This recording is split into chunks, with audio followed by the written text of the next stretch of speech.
rahmatullahi wa barakatuhu. Ya 'yan uwa masu albarka, barkanmu da sake kasancewa a cikin wannan shiri na ɗan Jumaki Hausa TV. Barkanmu da sake saduwa a cikin wannan lokaci mai albarka. To kamar yadda muka saba a kodayaushe, da zarar mun samu aiki irin wannan mukan yi kokari domin mu nuna wa al'umma yadda za a bi domin a kawar da irin wannan matsalolin, kuma domin mutane su san yadda za su warware matsalolin wayoyinsu yayin da suka yi masu bypass ko kuma yayin da suka yi masu rasto amma kuma suka kasa wucewa. To wannan wayar ma ga ta yau an kawo mini ita POP3 ce, wasu kuma sukan ce mata POP3.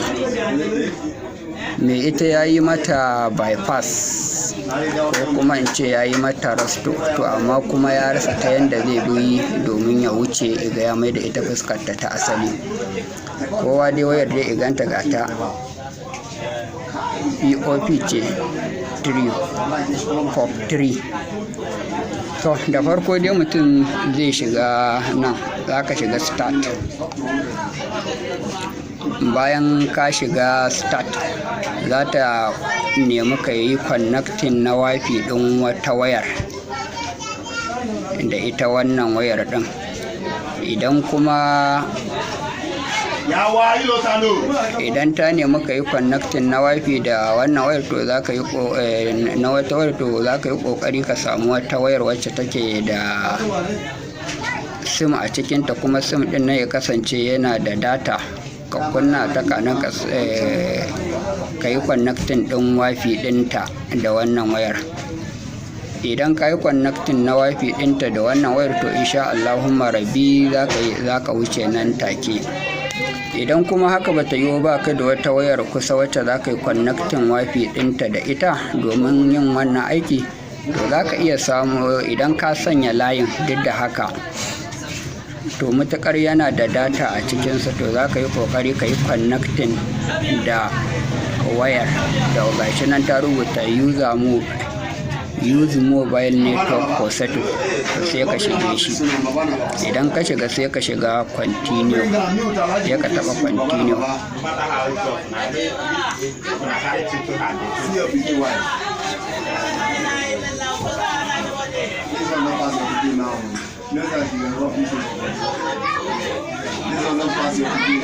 Ya ka taɓa continue. Idan ta yi ma wannan ya ka taɓa skip. Tana ƙoƙarin sace ne na kamo wifi ɗin wata wayar.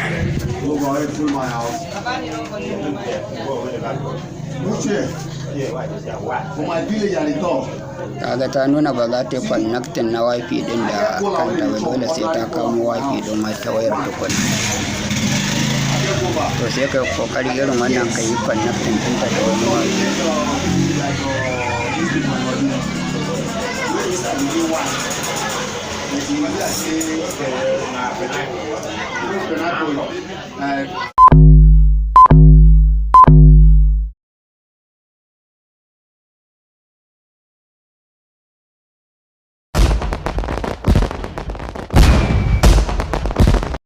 To bayan na yi connecting na hotspot ɗina, yanzu za mu ci gaba daga inda muka tsaya.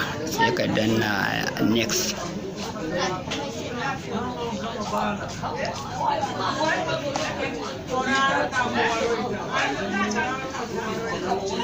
Sai ka danna skip.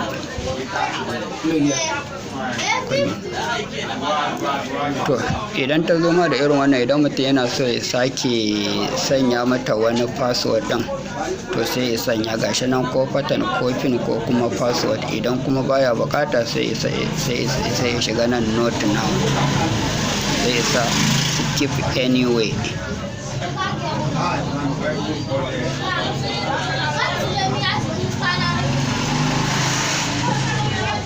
Ba ka da bukaka ɗan ƙarami haka.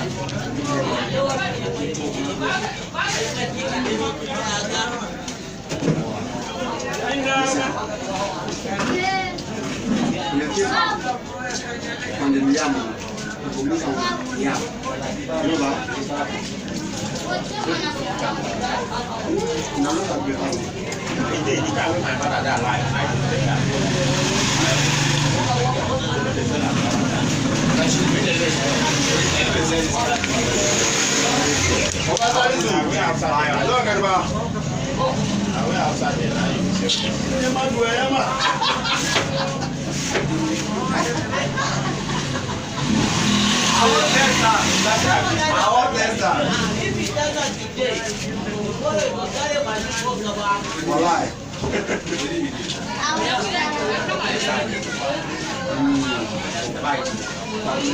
sai ka danna next da enter ya ka sake sanya wani password din 1 2 3 4 ya ka sa